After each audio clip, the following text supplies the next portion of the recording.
Hello everyone, welcome back to our channel Future Study. Guys, इस video में जो हम आपको एक साफ प्रश्न व्याख्या करने का तरीका बताएंगे कि जो आपके पेपर में आएगा। यदि साफ प्रश्न व्याख्या कीजिए तो आपको कैसे भी किसी भी पंक्ति का किसी भी पॉइंट का आप साफ प्रश्न व्याख्या इजीली कर सकते हैं। तो सबसे पहले आपको याद रखना है, ये जो आपकी semester 4 student Hindi A B C कोई भी स्टूडेंट इस वीडियो को देख सकता है, क्योंकि इसमें साफ प्रश्न व्याख्या करने का जो तरीका है सभी के लिए सेम है। लेकिन जो ये पंक्ति जो हमने यहाँ पर ली है, आपके पेपर में ये जरूरी नहीं है कि यही पंक्ति आए। इसके अलावा जो आपकी स्टडी मटेरियल है वो कोई सी भी पंक्ति आपको इसी टाइप से क्वेश्चन पूछा जाएगा, जैसे कि यहाँ पर इतने पॉइंट हमने लिए हैं। तो इसके अकॉर्डिंग आपको जो बाकी के ये आंसर लिखने हैं, तो ये आंसर कैसे आप बना के लिखेंगे इसके अकॉर्डिंग ये पॉइंट को देख के वही इस वीडियो में हम बताने जा रहे हैं कि साफ प्रश्न व्याख्या करने का तरीका। कोई सा भी क्वेश्चन पूछा जाए उसकी व्याख्या कैसे की जाएगी। तो सबसे पहले देखिए, आपको क्वेश्चन पूछा जाएगा कि साफ प्रश्न व्याख्या कीजिए, ऐसे ही आपको पंक्ति दी जाएगी, इतनी लाइन दी जाएगी। तो आपको इसकी व्याख्या करने के लिए सबसे पहले आपको इसको रीड करना होगा, समझना होगा कि इसमें ये बताया क्या जा रहा है। फिर आप समझ लेंगे। फिर इसके बाद आंसर लिखने के लिए सबसे पहले आप इस पॉइंट के आगे के 4-5 वर्ड और पीछे के 4-5 वर्ड, जैसे कि ये दिख रहा है आपको, इस टाइप से आपको लेके यहाँ लिखना है आंसर के नीचे, क्योंकि इससे ये आइडिया होगा कि आप किस पंक्ति की साफ प्रश्न व्याख्या कर रहे हैं। क्योंकि आपको ऑप्शन में 2 क्वेश्चन होंगे, मान लीजिए आपने इसका किया और उनको लगा कि दूसरे वाले पंक्ति का आपने किया, तो इससे आपके नंबर कट सकते हैं।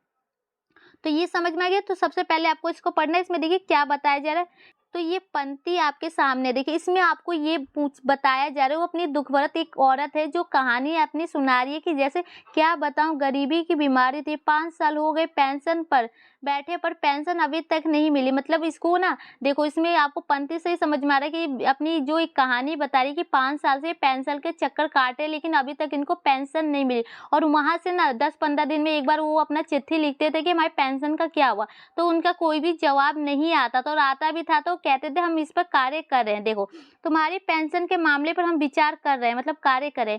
इन 5 सालों में मेरे सब कुछ गहने बेचकर हम लोग खा रहे हैं, मतलब इनके जो कह रही है कि मेरे सारे गहने बेचकर हम अपना खाना कर रहे हैं। अब फिर बर्तन बिके और बर्तन भी उनके घर के बिच गए, अब कुछ नहीं बचा, अब उनके पास कुछ भी नहीं बचा बेचने के, फाके होने का लगे हैं, मतलब फकीर होने लगे हैं।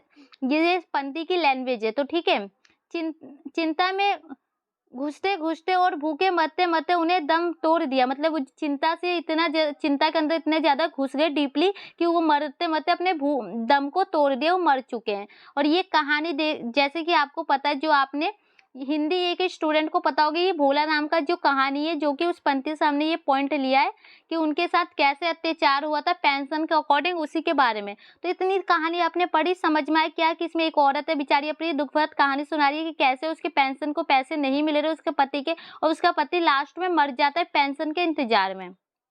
इतना समझ में आया। फिर इसकी देखिए फिर आंसर कैसे लिखना है आपको, उस पंक्ति को आपने समझ लिया। आप देखिए यहाँ पर सबसे फर्स्ट हेडिंग डालना है आपको, प्रसंग या संदर्भ अनुसार। ये हेडिंग आपको जरूर लिखना है जो ब्लू कलर से लिखा है। फिर इसके बाद आपको देखो कैसे एक्सप्लेन करा है। प्रस्तुत आवतन हिंदी साहित्य के प्रमुख निबंधकार हरिशंकर परसाई के निबंध भोलाराम का जीवन का उद्गत है। तो आपको जो भी पंक्ति आप पढ़ोगे, जो आपके पेपर में लिखा रहेगा, आपको देख के आइडिया लग जाएगा कि किस चैप्टर से ये पंक्ति लिखी गई है। तो इतना पता चल गया। तो उस चैप्टर के जो लेखक है उसका नाम लिखना है और चैप्टर का नाम लिखना है। ठीक है, यहाँ पर देखिए उन्होंने हिंदी साहित्य के व्यंजन को एक स्वतंत्र विद्या के रूप में प्रतिष्ठा किया। भ्रष्टाचार और विसंगतियों को उन्होंने तीखे और मानविक रूप से अभिव्यक्त किया। अपने मूलभूत में यह लेख उनके प्रसिद्ध निबंध संग्रह सदाचार का ताबिज में संकलित है। भोलाराम के जीवन में लेखक सरकारी दफ्तर में फैले भ्रष्टाचार और घूसखोरी का जीवन का चित्र प्रस्तुत करता है। तो आपको कहानी का जो पंक्ति समझ में आए उसके बारे में आपको कहानी में लिखना है कि जो ये निबंध है, ये कहानी है हरिशंकर परसाई, मतलब जो भी उसके है उसके, और ये इस पार्ट से लिया गया है। और इस कहानी में जो भ्रष्टाचार है, जो लोगों के साथ शोषण हो रहा है, उसके बारे में आपको बताना है कि कैसे लोग आजकल अत्याचार करे, घुसखोरी करे और सरकारी दफ्तर वाले काम नहीं करते, अपने भ्रष्टाचार को दिखावा करते हैं। जो भी उस पंक्ति का मतलब निकलेगा वही आपको यहाँ पर लिखना है। भोलाराम पेंशन बंधवाने के लिए चक्कर में मर जाता है, जो पेंशन बनवाने के लिए दफ्तर के चक्कर काटा है उसके लिए वो मर जाता है, लेकिन पेंशन नहीं बंध पाता और पेंशन उसका नहीं होता है। जब यमदूत उसके जीवन को लेकर यमलोक ले जाता है तो वे उसे चश्मा देकर भाग निकलता है। इस पर धर्मराज चिंतित हो उठता है। तो मतलब जो भोलाराम मर चुका है, उसकी आत्मा को जो यमदूत होते हैं वो ले जाना चाहता है अपने पास, भगवान के पास। तो वो चश्मा देके वहां से निकल जाता है कि मैं नहीं चाहूंगा। तो जो इसमें ना धर्मराज चिंतित हो उठते हैं, मतलब वो एक भगवान है। उनकी चिंता समाप्ति के लिए नर पृथ्वी लोक पर उनके घर पहुंच जाते हैं। तो जो उनकी चिंता को समाप्ति मतलब खत्म करने के लिए ना जो नारायण होते हैं वो पृथ्वी पर उनके घर पहुंचते हैं। किसके घर? जो भोलाराम है उसके घर। नारद उसकी पत्नी से उसकी बीमारी और मृत्यु का कारण पता लगाते हैं। पत्नी बताती है कि उन्हें गरीबी की बीमारी थी, ना कि कोई शारीरिक बीमारी। इस चिंता में वो मर गए। तो जो उसकी पत्नी बताती है उनको कोई भी गरीबी की बीमारी थी, ना कि कोई शारीरिक बीमारी थी। तो मतलब इसी चिंता में वो मर चुके हैं, उनके पेंशन को लेकर उनको बीमारी थी। ठीक है, तो ये आपको ये पॉइंट आपने समझा। इसमें क्या है, इसमें जो आपने ऊपर पढ़ा उसमें से कुछ भी नहीं लिखना है, बस इसमें आपको अपना चैप्टर का नाम लिखना है, उस लेखक का नाम लिखना है, और उसमें जो आपने उस चैप्टर को पढ़ रखा है पहले से, तो उसमें चैप्टर में क्या क्या पॉइंटें बताई गई, किस उस टॉपिक क्या है उसका। तो इसमें ये भ्रष्टाचार के दफ्तर के अकॉर्डिंग कहानी लिखी गई है कि वही आपको यहाँ बताना है। अब ये सेकंड पॉइंट आता है इसकी व्याख्या। व्याख्या में आपको जो ये पॉइंट लिखे हैं, आपके क्वेश्चन लिखा है, इसी को अपने लैंग्वेज में एक्सप्लेन करना होता है।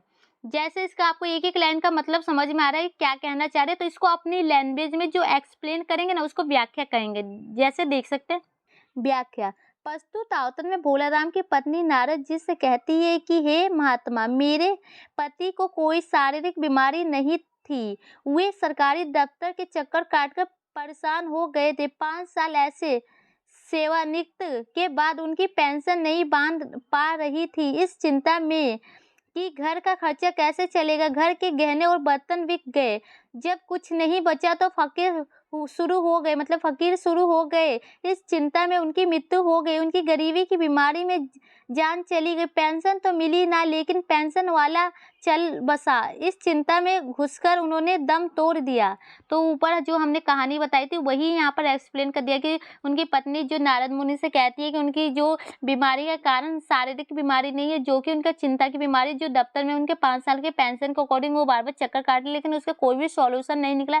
इतने सरकारी ईमानदारी से काम करने के बाद भी ऐसा लोग करते, और ये गरीब उनके बर्तन, घर के और गहने सब कुछ बिक जाते और वो फकीर से बन जाते। इसी चिंता में वो डूब के उन्होंने अपना दम तोड़ दिया। पेंशन तो मिली नहीं, लेकिन पेंशन वाला आदमी चल बसा। तो ये थी उसकी व्याख्या, जो ये पॉइंट आपको लिखी गई है। ठीक है, तो इसी टाइप से इसको समझ के आपको इसकी व्याख्या करनी है। फिर आपको थर्ड पॉइंट में क्या यूज करना है, विशेष।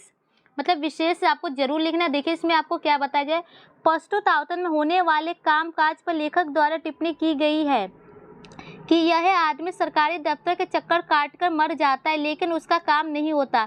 यह सब भ्रष्टाचार के कारण है, क्योंकि भोलाराम की मृत्यु के उपरांत भी उसकी पेंशन ना बंध सकी और वह मर गया। इसी पेंशन से रिटायरमेंट के बाद उसे जीवन काटना था। मतलब कि जो इसी पेंशन के बाद उसके अपने जीवन को काटना था रिटायरमेंट के बाद, लेकिन ऐसा कुछ भी नहीं हुआ। जो कि यहाँ के भ्रष्टाचार के वजह से लोगों के वो कितना भी चक्कर काटे, कितनी भी उसको परेशानी हुई, लेकिन ये कुछ भी नहीं हुआ उसको, वो आखिरकार मर चुका है। ठीक है, तो इस टाइप से आपको इसका लिखना है। उसके बारे में देखिए, वाक्य विनियम सुगठित और सुव्यवस्थित है। लेखक ने संवाद शैली में अपनी बात सरल और सरल शब्दों में कही है। सरकारी दफ्तर में व्यापक भ्रष्टाचार की पोल खोली गई है। विशेष शब्दावली का प्रयोग किया गया, व्यंग्यात्मक है, संबोध का प्रयोग किया गया। तो इसमें आपको जो उनकी भाषा शैली के अकॉर्डिंग की, जैसे इसमें किस लैंग्वेज का प्रयोग किया गया, उनकी भाषा क्या, वो शब्द क्या लिए गए, और लेखक के इसमें भ्रष्टाचार के बारे में बताया, लेखक ने इसमें क्या बताने की कोशिश की है, ये सभी आपको लिखने होते हैं। और जो इसका लास्ट पॉइंट बनता है, निष्कर्ष, और इसमें वर्णन किया गया वर्णनात्मक शैली है। ठीक है, और कि मतलब किसी आदमी के बारे में, वो भोलाराम के बारे में यहाँ वर्णन किया। निष्कर्ष में आपको क्या लिखा है, निष्कर्ष में जो भी कुछ आपने लिखा उसको अकॉर्डिंग आपको क्या समझ में आया, कहानी के अकॉर्डिंग लिख सकते हैं। जैसे कि देखिए, हरिशंकर परसाई के द्वारा इस कहानी में एक गरीब आदमी के जीवन के बारे में बताया गया है। कैसे समाज के लोग उसके साथ अत्याचार भ्रष्टाचार करते हैं, गरीबी के कारण व्यक्ति की कैसे मृत्यु हो जाती है, उसके हक की कमाई गए पैसे भी समाज में नहीं दिए जाते, जो गरीबी के कारण लोगों की मृत्यु हो जाती है। तो यही कारण है कि समाज की बुराइयों की वजह से आजकल कोई भी व्यक्ति सुखी नहीं है और उसकी मृत्यु भी हो जा रही है। तो इसी टाइप से जो आपको साप्रसंग व्याख्या करनी होगी, 4 पॉइंट के अंदर आपको हेडिंग सबसे पहले याद होनी चाहिए, फर्स्ट सेकंड विशेष और इसकी व्याख्या, और ये वाला लाइन तो आपको जरूरी लिखना है कि जिससे टीचर को समझ में आए आप किस पंक्ति के अकॉर्डिंग व्याख्या कर रहे हैं। इसको शॉर्ट में आप लिख सकते हैं, इसको जो ऊपर की लाइन है साप्रसंग व्याख्या। और प्रसंग लिख सकते हैं, वाक्य विशेष लिख के और निष्कर्ष लिख के इसका डी एंड कर सकते हैं। आपको जो भी इस पंक्ति को पढ़ने के बाद समझ में आ रहा है आप इसको लिख के एक्सप्लेन कर दीजिएगा। साफ प्रसंग व्याख्या आपके पेपर में 2 क्वेश्चन आएंगे। साफ प्रसंग व्याख्या के एक क्वेश्चन 10 नंबर का होगा, तो इम्पोर्टेंट है। तो आपको सबसे पहले जो ये पंक्तियां है ना आपके स्टडी मटेरियल में दी गई है, उनको सभी को एक बार पढ़ के अच्छे से कहानी समझ लेना है, कि जिससे कि ये होगा कि कहानी आपको पता होगी तो व्याख्या अच्छे से आप कर सकते हैं। तो वीडियो को शेयर कीजिए। Thank you. और इससे पहले की बाकी की क्लासेस आपने नहीं देखी, देख लीजिएगा, इंपॉर्टेंट है। हमने बाकी की 10 क्लासेस बना चुके हैं हिंदी ए की। ठीक है, तो वीडियो को शेयर कीजिए। Thank you.